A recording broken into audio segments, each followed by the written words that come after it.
Here we go.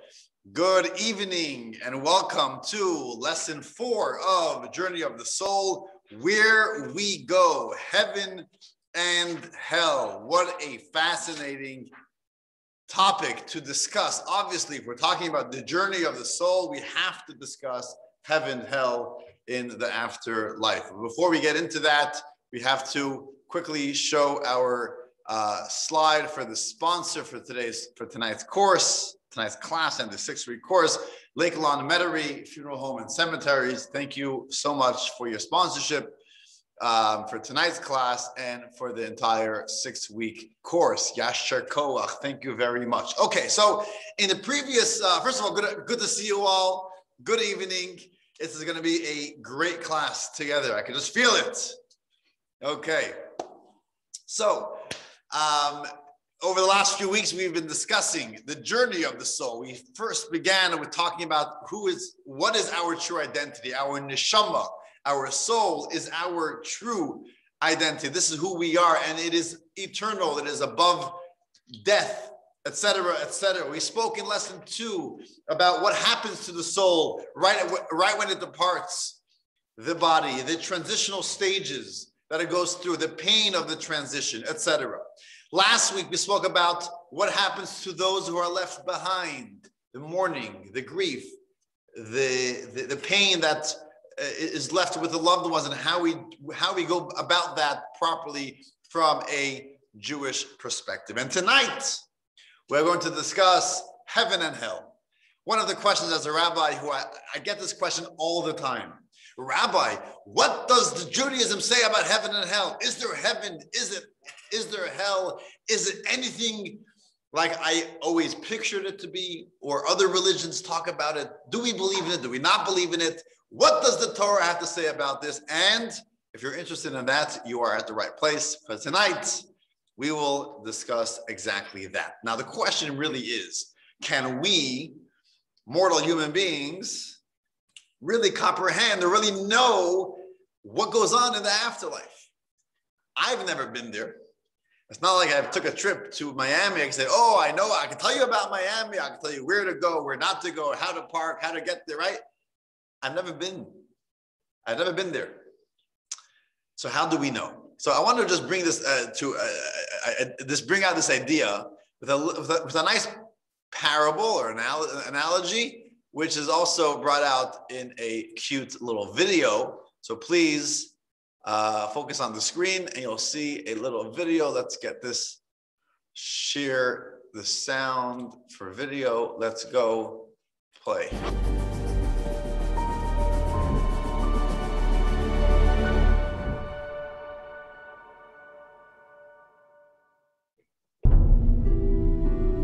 Birth and death are as contradictory as night and light. But they are strangely associated with an identical Hebrew word, kever. Kever means a tomb where a body is buried. But kever also means a womb where life is formed. A womb is a gateway to life, while a tomb is a gateway to afterlife. But is there an afterlife?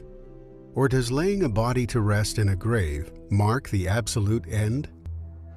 If it were within our power to interview a soul, we would undoubtedly glean insight into afterlife.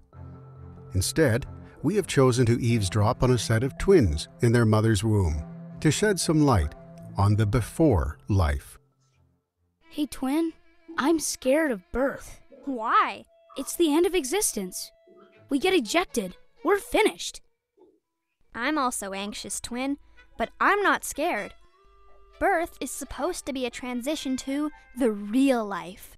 Huh. Don't give me the hiccups with your after-birth real-life fantasies. How can life be supported without an umbilical cord and amniotic fluid? Well, maybe it's a radically different form of life. Maybe we won't need the cord. I wish you were right. I keep kicking that thing away from my neck. Stop spinning for a minute and imagine, twin. After birth, we will enter a ginormous universe filled with light and with air that we will breathe through our mouths. Come on, grow some brain cells, will you? Mouths are not for breathing. Besides, if your postnatal paradise existed, why has no one ever returned from that realm? Forget it. Once we leave here, we collapse into cold, dry nothingness and wither into eternal gloom. I don't think Mother would allow that to happen. She nurtures us in this cozy womb. She sends us nutrients for months on end. For what purpose? Just to end it all with birth? No. Mother has greater plans for us than that. Now you're beginning to sound infantile. Do you see a mother lurking in some corner of the womb? Not a trace. Show me a mother. And as for your nutrients, can't you feel that annoying cord? Don't exchange empirical for fantastical. Thankfully, these two delightful infants made it safely to the other side. They grew up in the universe that one had described and the other had denied. And until today, they continue their clamorous debate. It is only that the topic of contention has slightly shifted from, is there life after the womb, to, is there life after the tomb?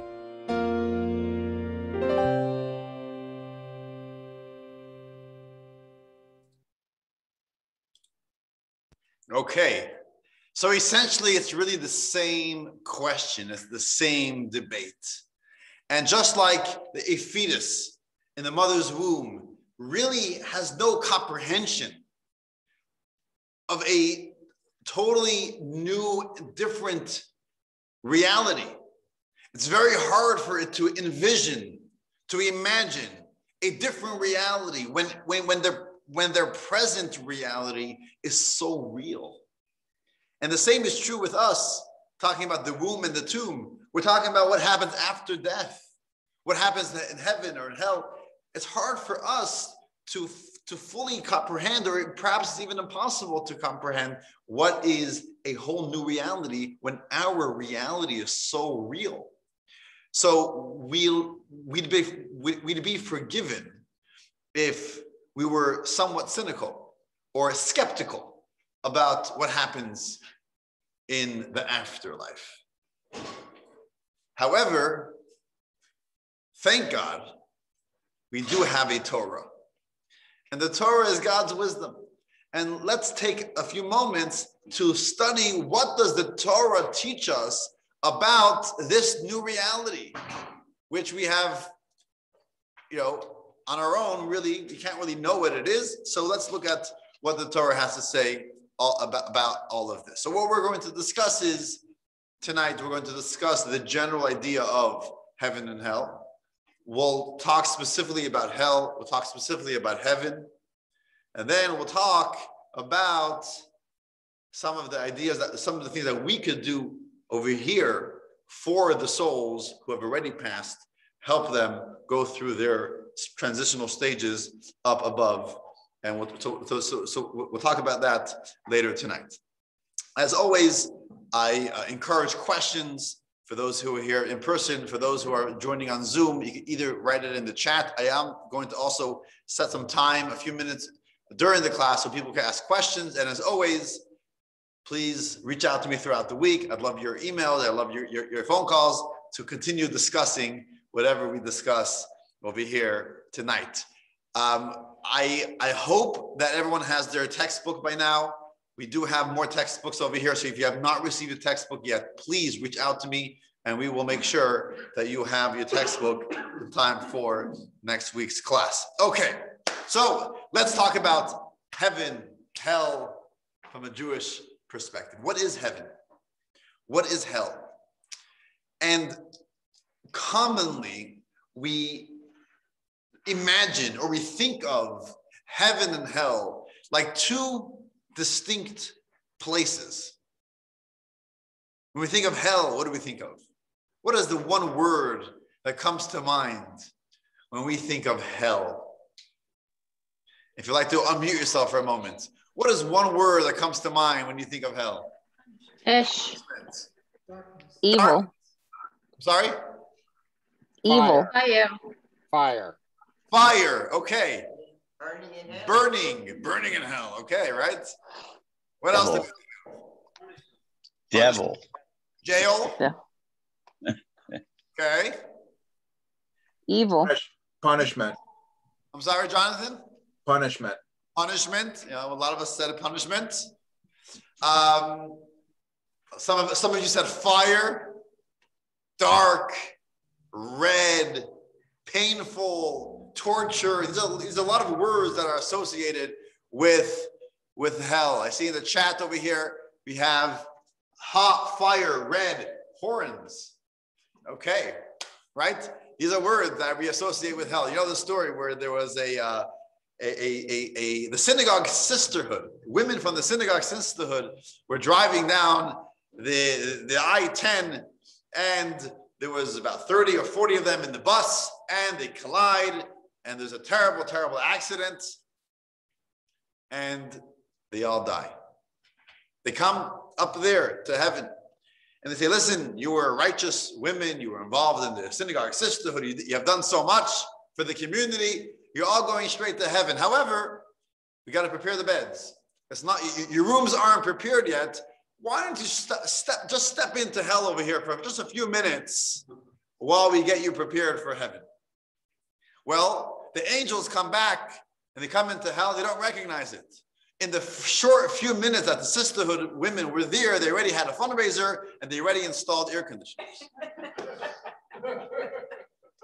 Okay. The point being that when we associate hell with all this punishment and all this, negativity, and then when you think of heaven, what do we think of heaven? We think of, light, soft, classical music. It's a beautiful day. It's beautiful. It's nice. It's cozy. It's perfect temperature. It's just a nice vacation on an island somewhere by the water, right? Soothing. That's what heaven is, right? So we think of there's two chambers, right? We hear people, describing it. The souls come up to heaven, and there's this hallway, and then there's that hallway. There's a big sign on one door saying heaven, a big sign on the other door. This is hell, right? There's so many stories and jokes, right? That this is the way we describe it. Now, what does the Torah have to say about this? So first of all, yes, Torah does teach us about a type of heaven and hell. However, we will see that this is very different type of heaven and hell. So I want to start with Maimonides. Maimonides gives us the general idea, and then we'll try to analyze and perhaps bring some depth to the interpretation of Maimonides. So Maimonides is on page 132, text 1a. We're in lesson 4, page 132, text 1a. This is from Maimonides, not in his book of laws, but this is from his commentary to the Mishnah in Tractate Sanhedrin.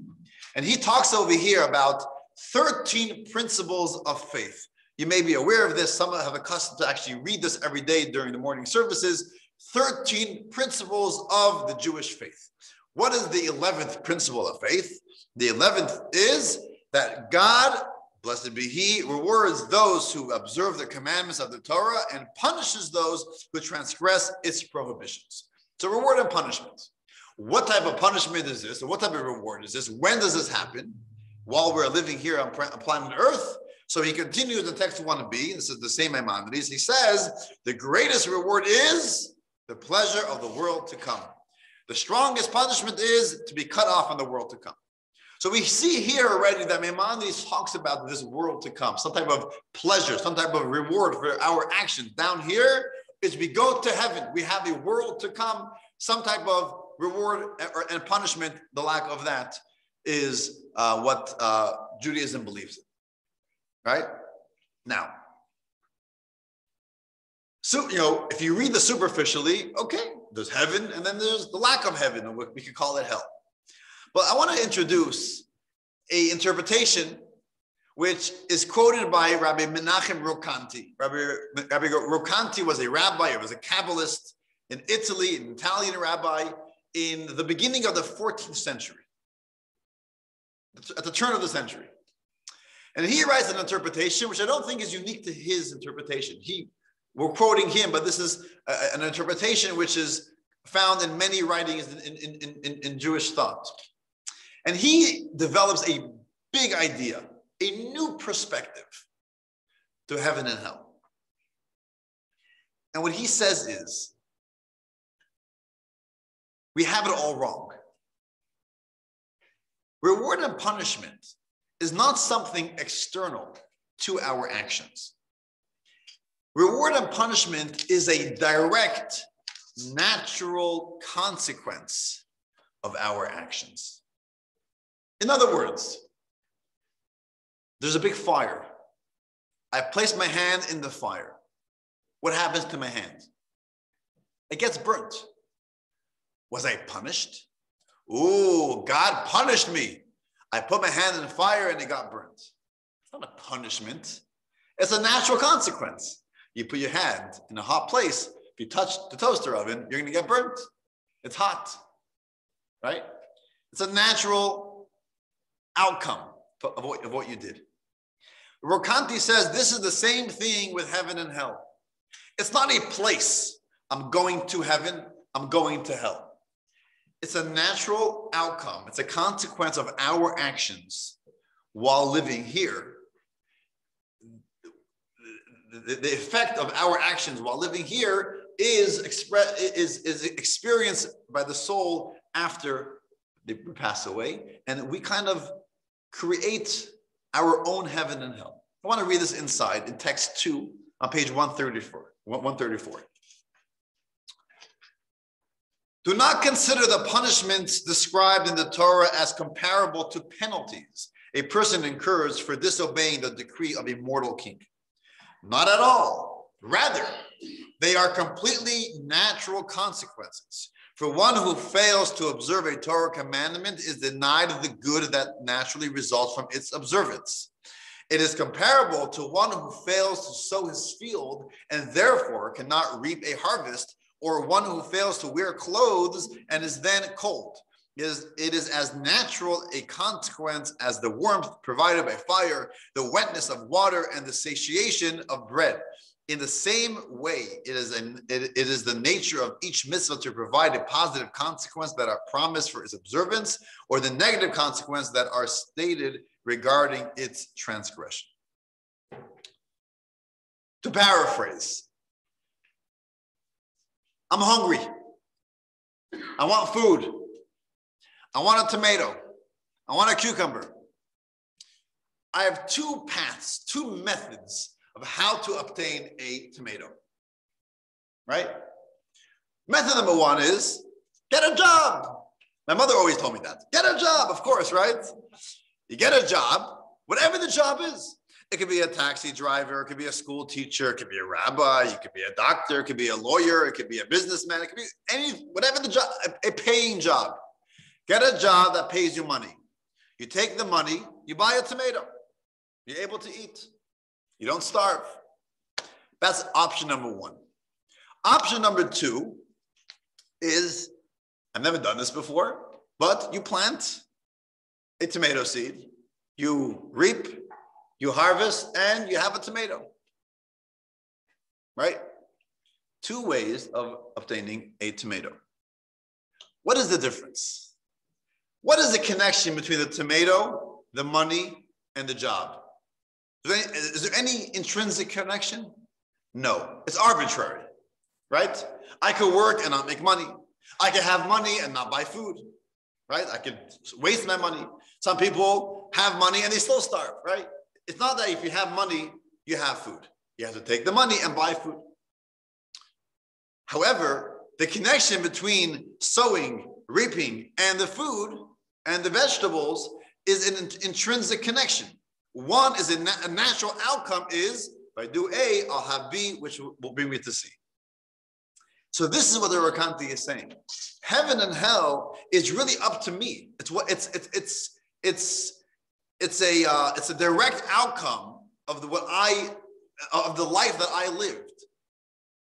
So I could create my own heaven and I create my own hell. Right? If I eat a healthy, if I live a healthy lifestyle, I'll be healthy. Is that a reward? Oh, I bless you with a healthy life. Well, if I live a healthy life, if I live a healthy lifestyle, chances are I'll have a healthy life, right? I'll give you an example. So I want to go on a vacation. We're going to go to an island in Hawaii. We'll have a beautiful, beautiful weekend vacation, me and my wife. I come back, they tell me, no, Mendel, how was it? Was it heaven or hell? What was it? It's really up to me. If I behave like a mensch, if I'm polite and I am respecting each other, we are respecting each other, and we're having a good time together, we'll have a good time, we'll be heaven. But if I'm acting like an idiot, if I'm losing my temper, and I'm really uptight the whole trip, what's going to be? That experience is going to be hell on earth, right? It's all up to me, the way I act. It's not a punishment or a reward. It's really what you want to do about it, right?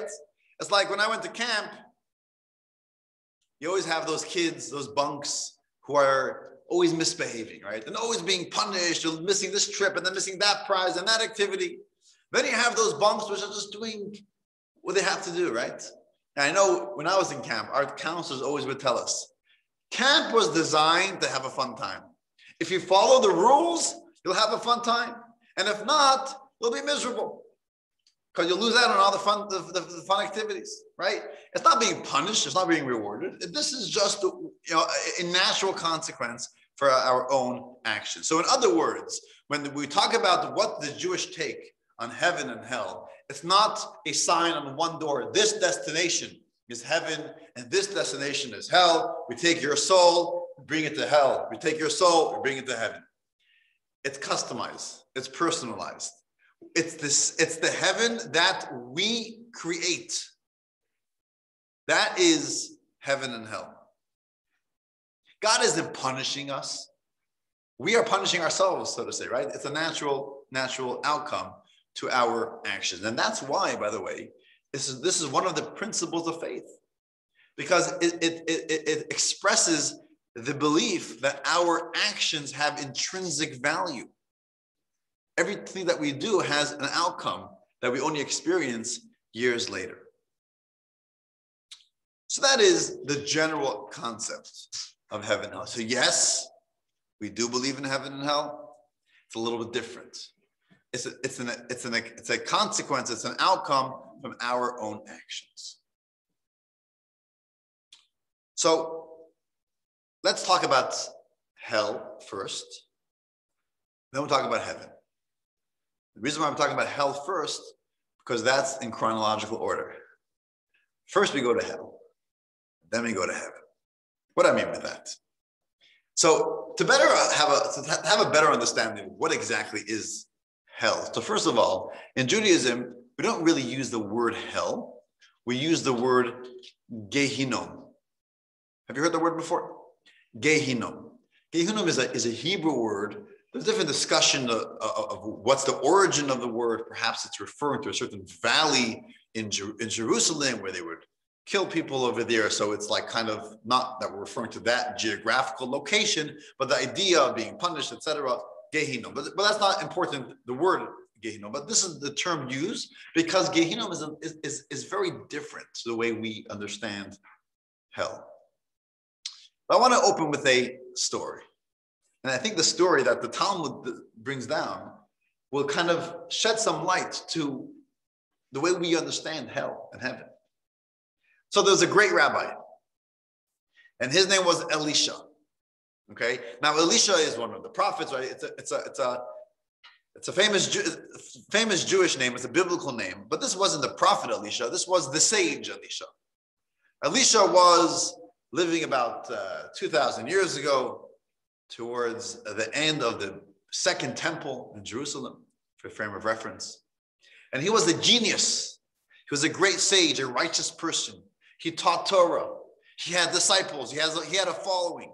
In fact, there are numerous places throughout the Mishnah and the Talmud where we quote some of his sayings in the Mishnah. We study his Torah till today. One of his students, one of his more famous students, was Rabbi Meir. Rabbi Meir was also known as one of the greatest sages in Jewish history. Rabbi Meir would study with him all the time. Now, I'm not sure exactly how this happened. Uncharacteristically, this great sage one day turned around and became a heretic. A real heretic, like they say, a real heretic is someone who knows the Torah and still doesn't believe in it, right? It takes a lot to be a heretic, right? Someone once came to a rabbi and says, "Oh, I don't believe in God." So the rabbi said, "Listen, the God that you don't believe in, I don't either believe in. You know, you gotta you gotta know something to deny it, right?" But either way, so Elisha becomes a heretic, and all the rabbis distance themselves from him. A heretic, someone he's not observant anymore. He is transgressing the Shabbos. He used to ride his horse on Shabbos through the city. I mean, he did terrible things. It was an embarrassment. Don't associate me. I don't want to be associated with Rabbi Elisha. In fact, they stopped calling him Elisha. They didn't even want to reference his name. They used to refer to him as Acher. Acher means the other. The other. And they all knew who they're talking about. Oh, that rabbi. Let's not even mention his name because we're so embarrassed of what he has done. So terrible. So, Elisha passes away. Elisha passes away. And the Rameir makes a prayer. The Rameir who loved him dearly, he loved his rabbi, prays on behalf of Elisha. What's his prayer? His prayer is, please God, send my rabbi to hell. You can't make this up. It's in text 5. I'm not going to read it inside. It's a long text, but that's the gist of the text. In other words, the soul of Elisha was not going to heaven or hell. It was kind of wandering in no man's land. It was homeless. So what does he pray? Not that he should go to heaven. Please send his soul to hell. And obviously the question is, what type of prayer is that? Right? Who do you pray for? Oh, he should go to hell. Well, we know those types of people, right? Our greatest enemies. Here, out of the love that Rameir had for his teacher, he prayed that he go to hell. So obviously, hell or Gehenna in Judaism is a very different type of Gehenna. And what is it? So the way we are taught, Gehenna in Judaism is a rehabilitation. It's a rehab center. That's what it is. It's a stage. It's not a destination. It's a transitional stage on the way to heaven. In order for it to fully experience heaven, it has to first go through this process called Gehenna, called hell in English. Why?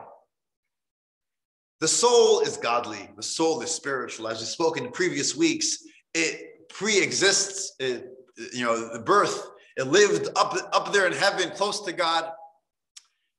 But it lost the touch. It became desensitized. It doesn't know how to walk anymore. It has to go through therapy. Right? Someone gets laying in bed for a year, 2 years, 5 years. The feet may be healthy, but they have to relearn how to walk. They haven't walked for so many years. The soul, but the mere fact that it is enclosed in the body. And as we spoke, I think it was the second lesson, how the body and soul have this great, strong attachment to each other. Not only an emotional bond, but what happens to the body has an effect and an influence on the soul. So the soul becomes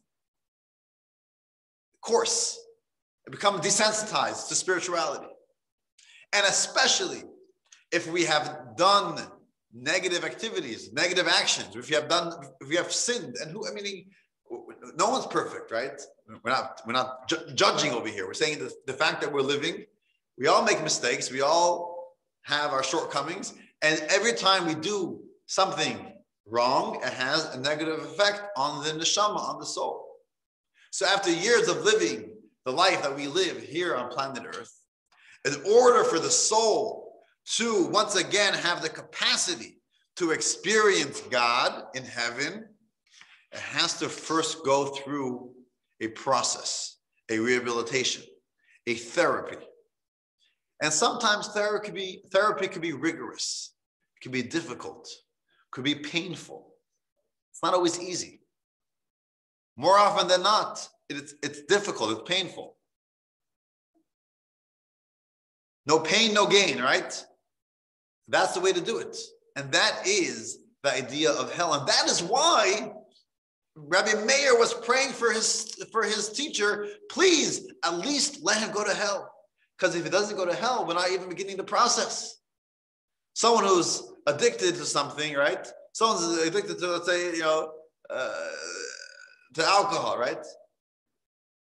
If they're not even searching for help, if they're not even allowing, there's no center, there's no rehab center that even would accept them. That's even worse than anything. We can't even start the process. At least let them go through this therapy, even though it may be difficult and painful, but at least you have hope that they'll get out on the other side a better person. But at least give them the opportunity. Elisha was being punished, so to say, that they weren't even allowing his soul, at least for the time being, to go into hell. So Rabbi Meir was saying, please, at least send him to hell, because once he's in hell, at least eventually he'll make it to heaven. So the idea of hell being, hot and red and fire and this place of just punishment, that isn't Jewish. But the truth is, there is a source to that concept of a fire in hell. Now, obviously, we don't mean a physical fire. We're talking about something spiritual. And when it comes to these spiritual ideas, it's like talking colors to a blind person from birth, right? It's kind of hard to even have a frame of reference. Like, what are we referring to? What does it mean going through this therapy for the soul? What does that even mean, right? So we try to use terminology that somewhat talks to us, that we could relate to. So that's why we use the terminology of a fire. So I want to read text 6. Text 6 talks about the purifying fires. So he uses an interesting analogy. He says like this: the purpose of Gehenna is to refine the soul and rid it of any sickness that it contracted. This is similar to the process of smelting silver, wherein the dross and the sediment is burnt away in a furnace, leaving the silver clean and free of impurities. Similarly, for the soul to be able to experience the light of the supernal pleasures and bask in God's radiance, it must first be refined in the spiritual fire of Gehenna, whereby the negative is purged from the positive. So what is Gehenna? It's a purgatory. It's a purgatory. Soul catharsis. It's a stage, it's a process, a rigorous process, a painful process. Sometimes extremely painful process for the soul. But ultimately, it's for the good of the soul. Ultimately, it's a therapy that eventually cleanses the soul. The soul is refined now, and now it can fully have the capacity to experience godliness in heaven. So that is the way Judaism sees Gehenna, sees hell. Not a destination. It's a purgatory. It's a therapy. It's a rehabilitation for the soul to move on.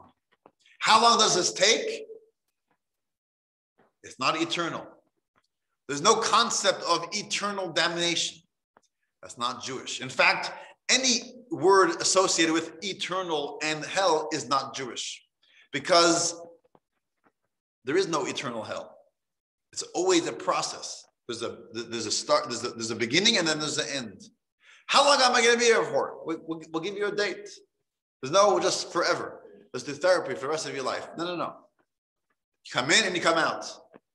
What's the maximum sentence, so to say? Look at text 8. The maximum sentence is, the maximum sentence of the wicked in Gehenna is 12 months. Not more than 12 months. Now, like I mentioned, this Gehenna is really based on our own actions, right? A person who has lived a very refined life, a life close to God, and a selfless life, and et cetera, their Gehenna process may be just minutes, seconds, days, weeks, right? Depending how, just living a physical life is already, it desensitizes the soul, but there isn't much to clean. For those who have lived a life that perhaps There's more to clean up after them. So they need a more of a rigorous process, maybe a few months. But the maximum, the worst of the worst, the wicked, they receive 12 months. Are there any exceptions to the rules? I don't know, perhaps. But 12 months. Maybe months. Right? Now, even during this 12 months, is it something that everyone has an equal, you take your car to the car wash, right? Every car wash takes the same 5 minutes, but there are levels of how rigorous and how well are they going to clean the car, right? So even though it's a 12-month process, not necessarily is it really the same process for every person. Every person makes their own heaven and creates their own hell, right? But 12 months is the maximum. And eventually, and here's the good news. If you came tonight, you wanted to hear good news. Here's the good news. The good news is in text 9. We'll read the first verse. Each member of the Jewish people has a portion in the world to come. Every single soul eventually ends up in heaven. That is a destination. Not necessarily the final destination, which is a discussion for itself. Ultimately, we believe in the resurrection. But that is where every soul ends up. Every soul goes through goes through hell or Gehenna for however long it needs. But eventually, it experiences heaven. And the truth is, we don't have to wait. We don't have to wait till we go to heaven. When we do a mitzvah now, down here, when we do, or when we repent, when we do teshuvah, when we have regret and remorse from our evil ways, that even now already takes away some of the pain, some of the process, the rehab of hell, and we're able to minimize that process so we can make it to heaven even quicker and less painful. So I want to just, before we go on to talk about heaven, I wanted to stop for a few minutes and I could take some questions. I see someone had a question in the chat. Is that the same 12 months until... I'm not sure what the question is. Probably in the morning is the other 12 months. What? 12 months. Oh, for the yard site, is that what you're saying? So is that the same 12 months until the yard site? Yes, 12 months is until the first anniversary of the passing. Yes, 12 months begins from as soon as the person passes away. Any other questions? Can I ask? That's my question. Yeah, I'm just asking if it's the same our 12 months and the soul in Gehenna 12 months. Is it the same? Like, does it start at the same time, or it's too different? Great question, Maya. So the question, maybe to paraphrase the question, is there time in heaven? Right? Time is a creation. Time and space is something in our reality, right? Is there a time and space up in heaven? So it's a great question. I think the answer is that, if you remember, I think it was the second lesson, we spoke about up until 12 months, the soul is still somewhat connected to the body. I think there was a reading over there about the soul and the body are judged together. The point is that there is still a connection to this world, including time and our reality. So yes, the 12 months is on our calendar. So it begins from the moment of passing. For 12 months, that is that time. And this also has to do with Jewish law, which we'll talk about soon, about saying that Kaddish for this time period goes, it goes hand in hand with this idea, and it goes according to our time, our calendar. So it is a 12 months of our 12 months. Question, Sandy. If we're ultimately going to end up in heaven, why those that remain pray to God to take the soul back? To take the soul. In other words, during the 12 months, are we praying that the soul is returned to heaven? Just to repeat the question, Sandy over here is asking, if everyone eventually ends up in heaven, why are we praying during these 12 months that God take the soul to heaven? So I'm not sure exactly what prayer you're referring to, but the general idea is that, and we'll talk about this soon, that we are able to help this process, which is painful, to kind of get it going quicker and easier to eventually reach to heaven. And even after it reaches heaven, the soul could also use a boost through our actions and our prayers, which we'll talk about momentarily. Any other questions? So we always go to hell first. Everyone goes to hell first. And that's a good point. Everyone. From the most righteous to the most wicked. We all take a step. Sometimes we just maybe quickly pass through it. It's a quick cleansing. Maybe, I mean, I'm not sure in our time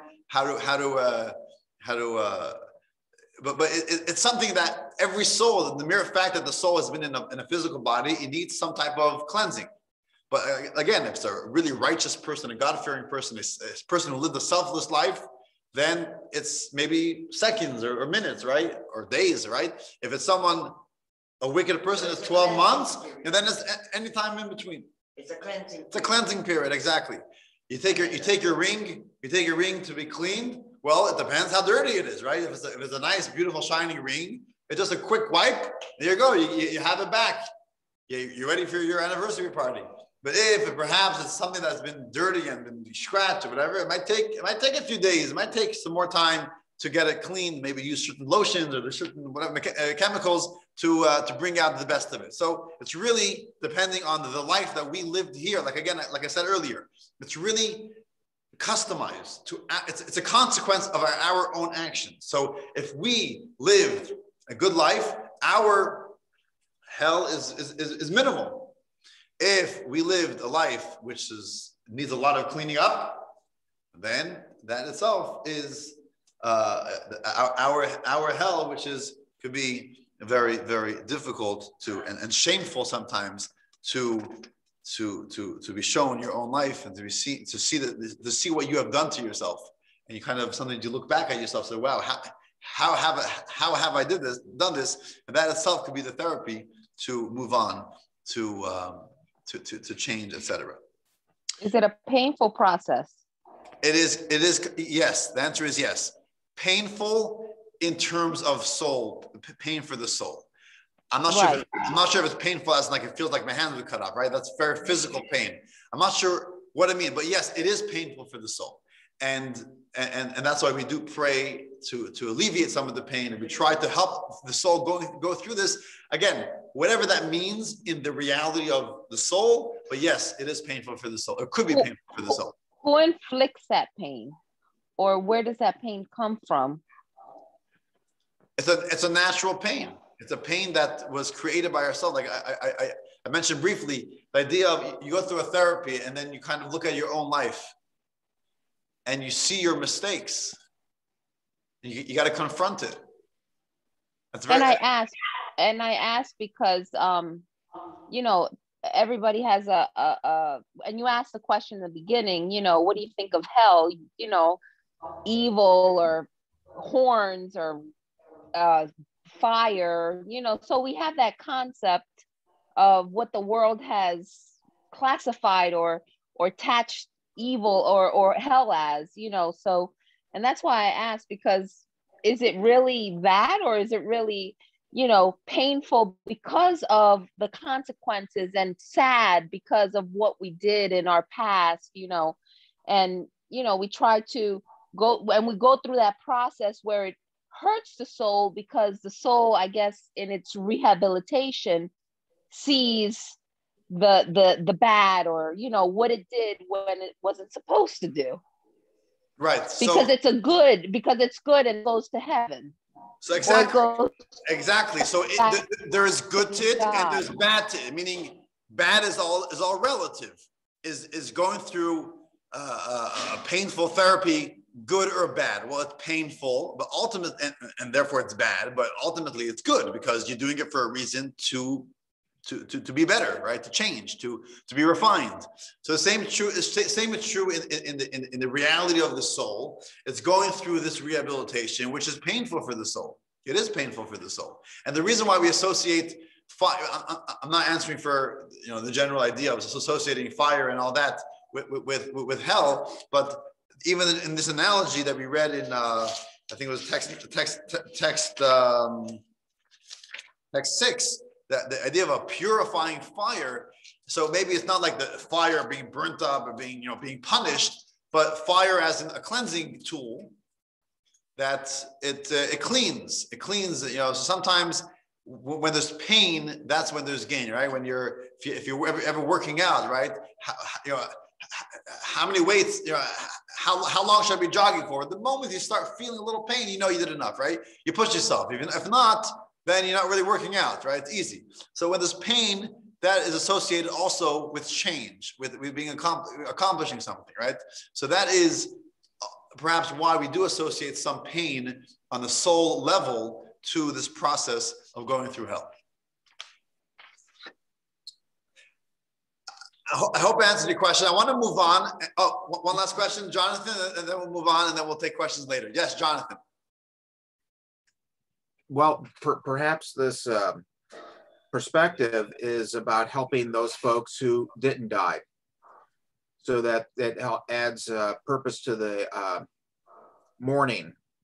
It gives meaning to those who mourn, that you're helping somebody get through this, and that there's actually a redemption on the other end for the person who passed away. So it's more helpful for those who are alive than those who have died.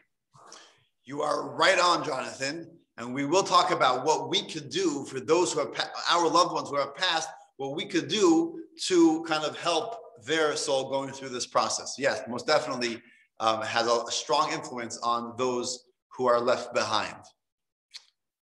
Great questions, and I love the discussion, and we could discuss all night, and I'll be here after the class for as long as you keep me. Let's move on to the next part of tonight's discussion, and let's talk about heaven. Okay, so we know what hell is. We all go to hell for at least a brief period, not longer than 12 months, and eventually we all end up in heaven. Well, what is heaven? What is heaven? So I think the best description in the Torah for heaven is text 11. It's from the Talmud, tractate Brachot, which is the first tractate of the Talmud. And it tells us what happens in heaven. A sneak peek to what's going on after life in heaven, right? What does the Talmud tell us in text 11, page 144? In the hereafter, heard about the rabbi who came to the old woman and said, here, I want to talk to you about what happens in the hereafter. He says, oh, sure, hereafter. Every time I go somewhere, I go upstairs, I go downstairs, I go to the car, I'm always asking myself, what am I here after? Okay, corny. Okay, fine. So get back to text 11. In the hereafter, there is no eating, drinking, procreation, commerce, jealousy, hatred, or competition. Rather, the righteous sit, their heads adorned with crowns, and they delight in the radiance of the divine presence. That's heaven. Is there physical pleasure in heaven? No.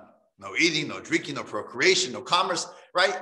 Not to compare, I'm like comparing Judaism to other religions, but we know in other religions, the emphasis on heaven is a very, very coarse physical type of pleasure. Judaism says, no. Physical pleasure, bodily pleasure. You don't begin to understand what heaven's all about. You don't begin to understand what is pleasurable for the soul. Because it's something that's pleasurable for the body, it doesn't mean it's pleasurable for the soul. What is pleasurable for the soul? Rest. It's not a lollipop. It's not a good drink of wine. It's not a beautiful melody. It's not even a stimulating intellectual idea, which is all pleasure. It is the deepest pleasure that a human could have, even in the body. We know this, that the deepest pleasure that a person could have is the pleasure of a close, deep relationship. When we have a relationship with another person, that is pleasurable. And that's the idea of marriage from a Jewish perspective, which is a discussion for itself. The idea of marriage is a close bond that two human beings can have. That bond itself, we're not talking about the physical pleasure that's an outcome from the bond, but the bond itself is pleasurable. To feel close to a person, to feel needed, to feel connected to another person, this relationship is pleasurable.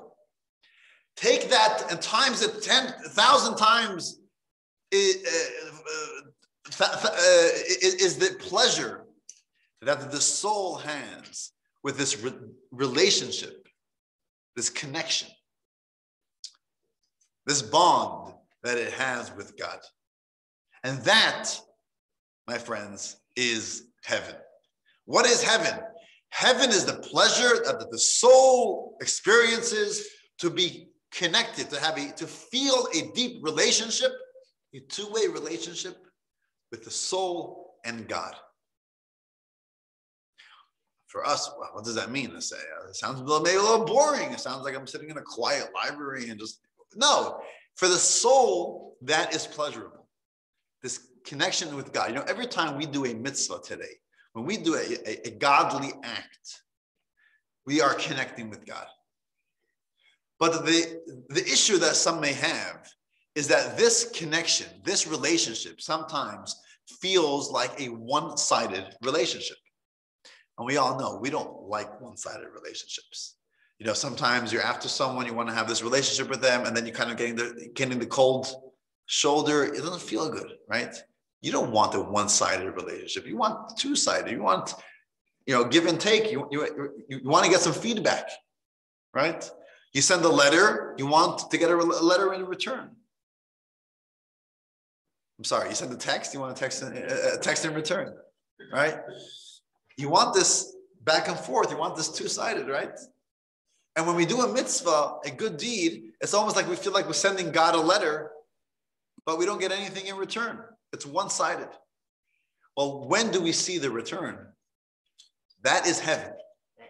Heaven is when we experience the relationship that we have built, that we have created, that we have made throughout our lifetime. Where sometimes it feels dry, it feels like I'm told that this is connecting to God, but I don't feel connected to God. Well, guess what? We are creating our own heaven, as we said, right? So what is the heaven? Heaven is now I could experience that relationship that I have created through all my years living on planet Earth. Now my soul could experience that up in heaven. So what does the text say? Text 11, right? The souls are, they delight in the radiance of the divine presence. Now they feel connected. Now they feel this deep relationship with God. And there's nothing more pleasurable for the soul than this relationship.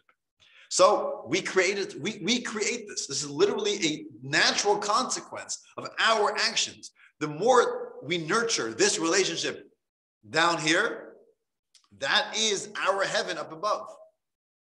That is our heaven. And, they say an analogy of a person worked 50 years for a contractor. He built homes, he built offices, he built buildings, and it came time to retire. So he notifies his employer and says, listen, I've been with the company for many, many years. I had a good time. I appreciate everything that you've done for me. The time has come for me to retire. And they say, listen, we have one last request. There's one more project. We really want you to oversee this project. Reluctantly, he says, okay, I agree. And so they're building this beautiful mansion, this beautiful home, and he oversees this project.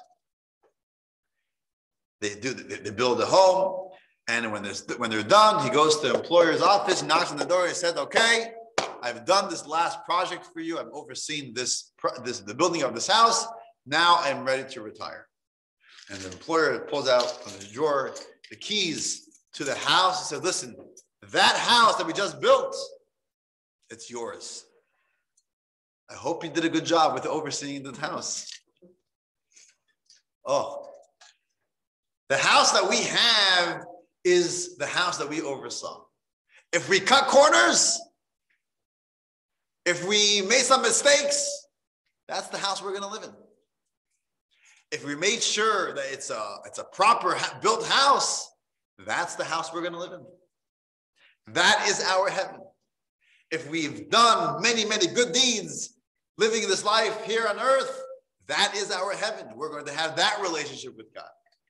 If we were kind of slacking off and we are somewhat, here and there, I have a handful of good deeds throughout my life, well, That's the way your heaven is going to look. That relationship. It's a relationship. We all have a relationship with God, but we all know with relationships, there is no two relationships that look alike, right? There is, even with our own spouses, with our own parents, with our own children, we know we have this type of relationship, we have a deeper relationship and a better relationship, right? There's no end to how much you can nurture a relationship. A new relationship, an old relationship, a one-day relationship, a 65-year relationship, it's all different.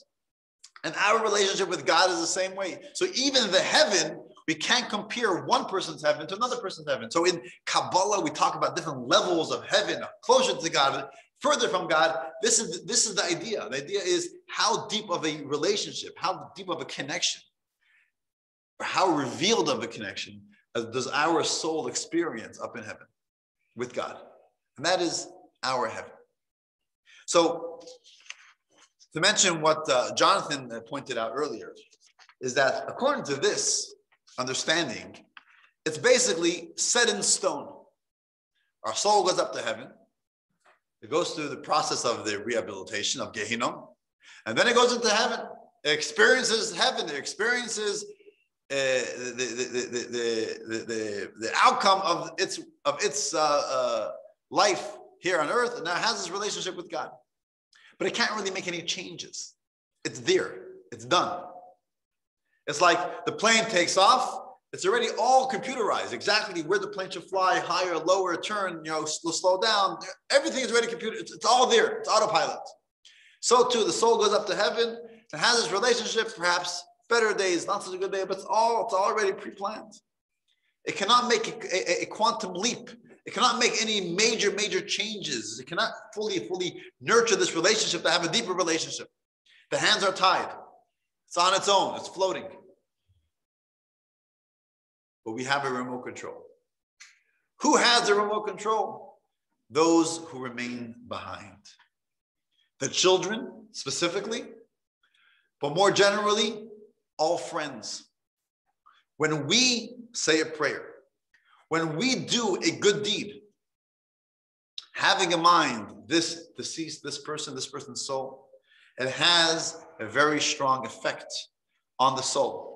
Whether it is within the first 12 months and it's going through the rigorous process of hell, whether it is afterwards and it's already in heaven, and it could, through our deeds down below, it could have a quantum leap. It could jump to even a greater and deeper relationship with God's higher levels of heaven,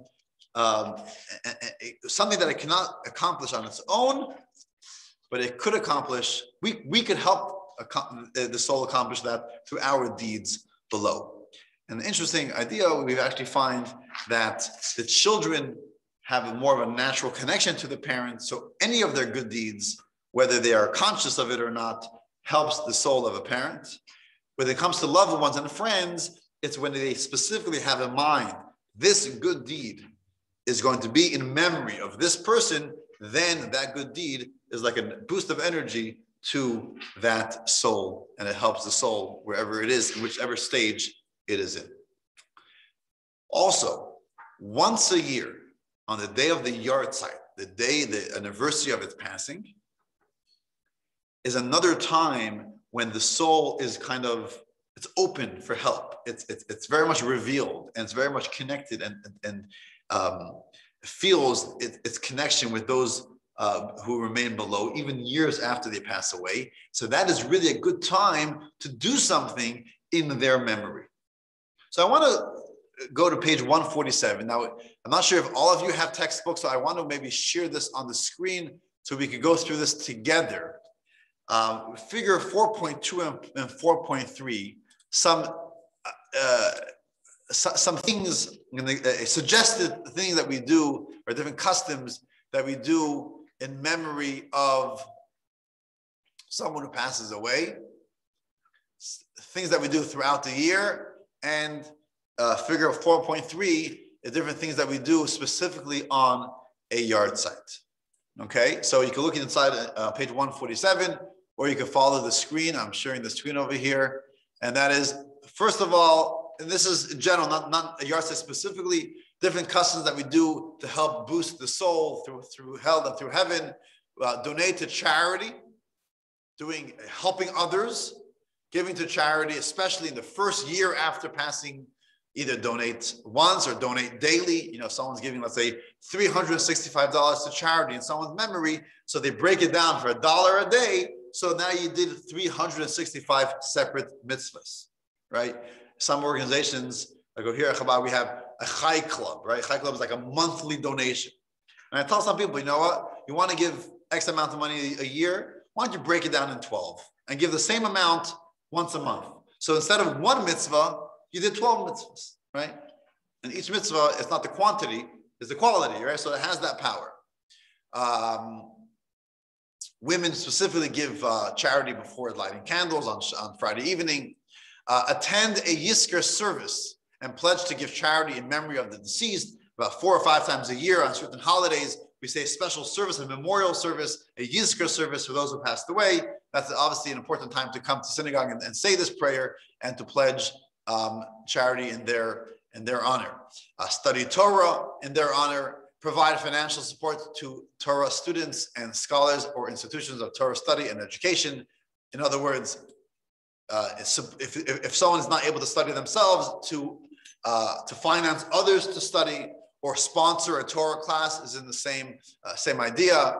Sponsor or donate books on Torah and Jewish practices to a synagogue or library so people could study Torah. Write or donate a Torah scroll in the deceased honor. Obviously, if you're financially able to do that, this could be quite expensive, sometimes $30,000, $40,000.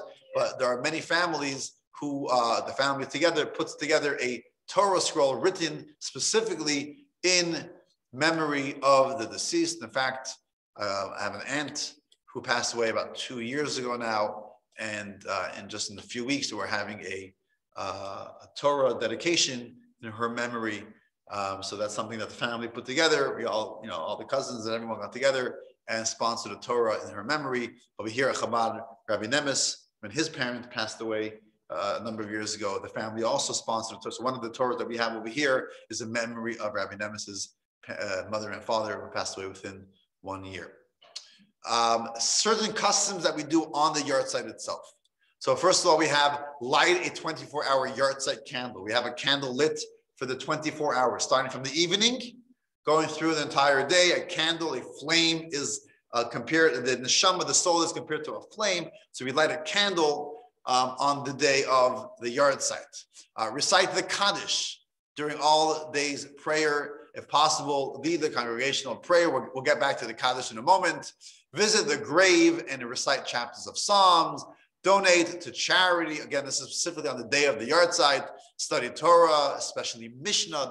This area of Torah, the Mishnah, the word Mishnah shares the same 4 letters as the word neshama, which means a soul. So there's a direct connection in general studying Torah, but specifically studying this area of Torah called the Mishnah. We study one paragraph, which is one Mishnah in memory of the person who passed away, because Mishnah has a very strong connection to the soul.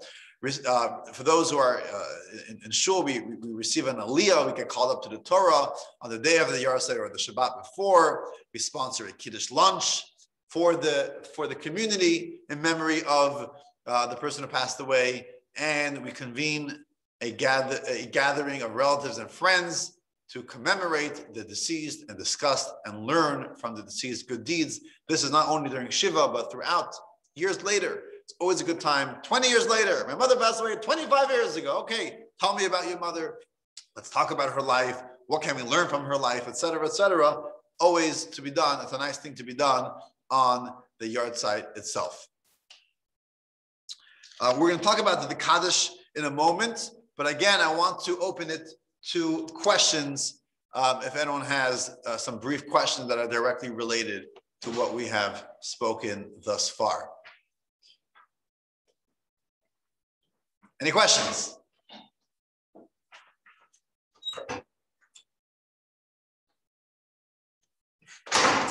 Okay, great. We'll go on. We'll move on. Okay, so I want to discuss now a little bit about the Kaddish. I think many of you, or most of you, know what I'm referring to when I say the Kaddish.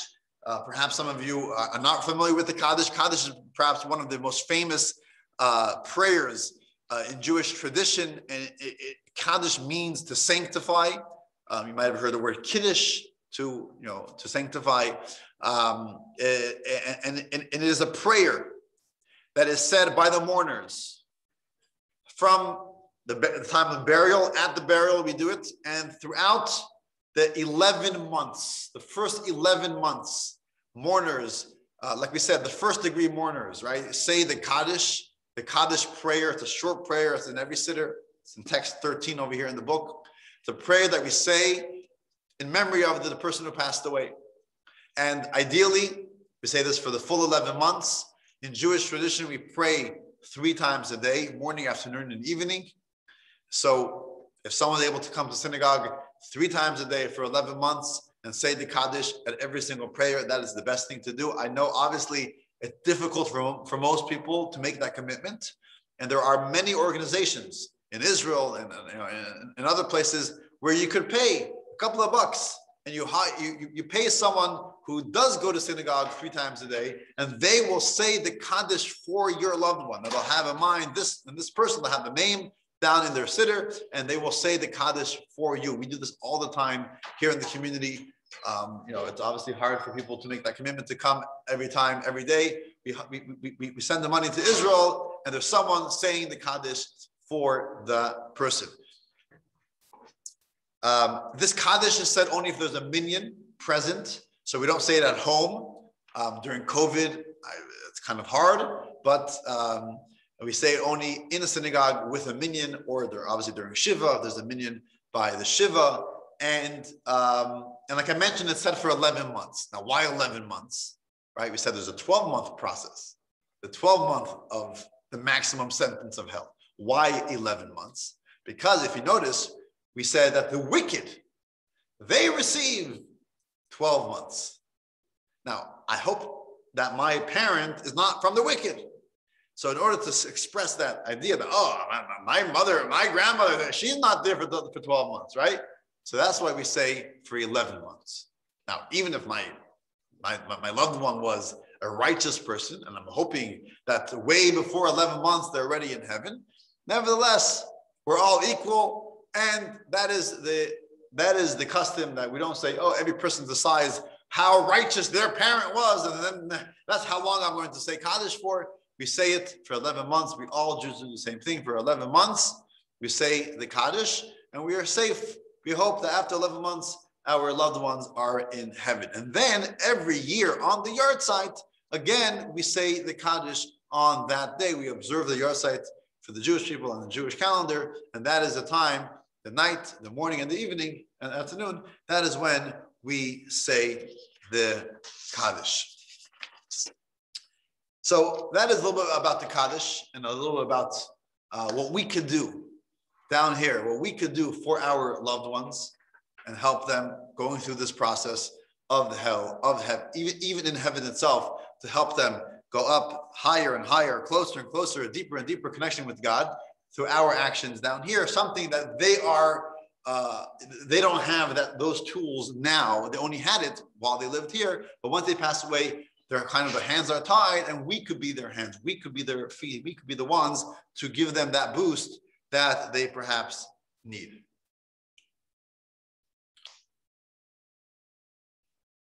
If you look at the text of the Kaddish, you see this in text 13. I'm not going to read the whole text. If you read the text of the Kaddish, you may think, what does the Kaddish talk about? It talks about perhaps the soul. Does it talk about how the soul is eternal? Does it talk about the soul's connection with God? Does it talk about how to mourn? Does it talk about death, life? What does it talk about? But if you look at the Kaddish, you'll find that there's no mention of soul. There's no mention of death. There's no mention of heaven and hell.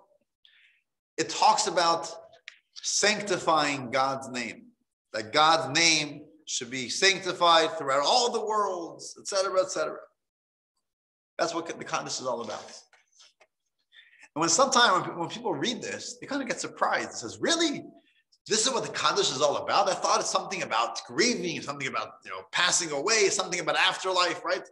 What's the connection between the prayer of Kaddish and reciting the Kaddish right after someone passes away? So one of the beautiful explanations to this is that every time, every person who's alive, every person living is here for a purpose, is here for a mission, is here for a reason. And they are here through their life. They are sanctifying God's name. Every time they do a selfless act, when they help another person, when they do a mitzvah, that is sanctifying God's name. When someone passes away, there is a void. There's one less person living amongst us who is sanctifying God's name. So in order to fill that void, we say the Kaddish for them. And that's why it's so important to say the Kaddish. And that's why the Kaddish is talking about sanctifying God's name. Instead of this person being alive and doing it merely by living, we have to now recite this prayer that God's name should be sanctified. And this is an idea that is developed in text 14. It's a longer text. We're not going to read it inside, but that is an idea that is written over here by a Rabbi Adin Evan Israel Steinsaltz's son, who just passed away a few months ago, living in Israel. He writes this idea in text 14. I want to conclude with one last thought. Many of us are thinking about the afterlife. I get this question many times. What's going to happen to me in the afterlife? Is there an afterlife? Heaven, hell, what could I do, right? This is a question that many of us are pondering. They're thinking. We're thinking about it. Maybe we're anxious about it. And there's something very important that I mentioned this briefly earlier, but I want to mention this again. And something that we always have to keep in mind is that the relationship that we experience in heaven, this relationship of the soul and God, this deep pleasure that the soul receives when it has this relationship, this open relationship, this two-way relationship, where each party is fully revealed into this relationship, which is very pleasurable for the soul. This is a relationship that's experienced in heaven. We don't experience this down here. We're human beings. And as a human being, by definition, we don't feel God the same way a soul could do it when it is unhinged from the limitations of the body. However, what's the most important is that where is this relationship made? Where does this relationship happen? It happens here when the soul is in the body. We don't see it. We don't see how we are creating this relationship. But we are. That's what it is. It seems like we're just doing acts. But this, and we don't feel necessarily this relationship, this connection, this bond with God. But every moment that we take and we do a good deed here on earth, this creates this relationship later. And this is the reward itself. This is so valuable. Even without the relation, even without the experiencing the relationship later, but the value of the mitzvah that's done today. It's almost like, imagine a scientist comes up with a cure to cancer. Imagine a scientist comes up with a cure to COVID, right? And someone came up with the cure with a vaccination, right? Pfizer, Moderna, John, whatever it is, right? And we say, okay, we're going to reward them. We're going to give them the Nobel Prize. We're going to give them some type of reward for their discovery, right? And of course, millions of people potentially are being saved because of this, which is beautiful. But when you ask the scientist, what is the greatest reward for your actions, for your discovery, for your findings? What is he or she going to say? The fact that we found it, the fact that we are curing cancer is most valuable, greater than any money or any fame or anything else that I receive for this. And that is true with every good deed, with every mitzvah that we do today. Yes, we are also going to experience this relationship later. It happens now. But the value ultimately, like we mentioned in the first class, we're going to repeat some of the fundamental ideas over here. What is the most important time for the soul? This time it lives down here. So we can't just say, oh, all my life down here is all me preparing for the afterlife.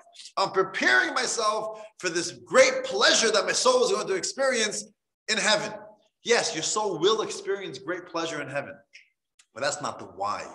The why is because now there's value to this connection made over here now. So that's why I strongly encourage every time to do a mitzvah. It's not only about I'm doing a mitzvah today because I'm going to gain pleasure in the world to come, but I'm doing a mitzvah today because today it's valuable. This connection made now is most valuable. So I want to end with that.